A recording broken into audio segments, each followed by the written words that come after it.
अस्सलाम वालेकुम। हजरत उमर रजी अल्लाह ताला के जमाने में एक गवैया था, छुप छुप कर गाता था और पैसे कमाता था। गाना बजाना तो हराम है, इसलिए चोरी छुपे अपना शौक पूरा करता। लोग उसे पैसे भी दे दिया करते थे। वक्त गुजरता गया और वो बूढ़ा और कमजोर होता गया। आवाज खत्म हो गई तो फाकों और भूख ने घेर लिया। अब वो जन्नतुल बकी में एक झाड़ी के पीछे बैठ गया और कहने लगा, ए अल्लाह, जब मेरी आवाज थी तो लोग मेरा गाना सुनते, अब जब आवाज न रही तो सब छोड़ गए। ए रब, तू सबकी सुनता है, तुझे मालूम है मैं बूढ़ा और कमजोर हूँ, बेशक तेरा नाफरमान हूँ। ए अल्लाह, मेरी जरूरत को पूरा फरमा दे।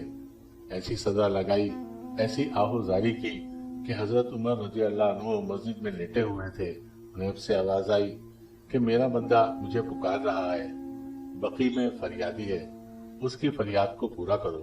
हजरत उमर रजी अल्लाह अन्हु नंगे पांव दौड़े। देखा तो बूढ़ा झाड़ी के पीछे फरियाद कर रहा है। जब इस बूढ़े ने हजरत उमर रजी अल्लाह अन्हु को देखा तो डर के भागने लगा। आपने कहा, ठहरो ठहरो, मैं खुद नहीं आया बल्कि भेजा गया हूँ। उसने पूछा, किसने भेजा है? कहा, जिसे तुम पुकार रहे हो उसी ने भेजा है। तो उसने आसमान पर निगाह डाली।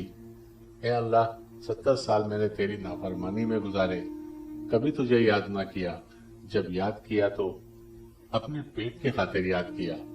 तूने फिर भी मेरी आवाज पर लब्बैक कहा। ए अल्लाह, मुझ नाफरमान को माफ फरमा दे। ऐसा रोया कि जान निकल गई। हजरत उमर रजी अल्लाह अन्हु ने खुद इसका जनाजा पढ़ाया।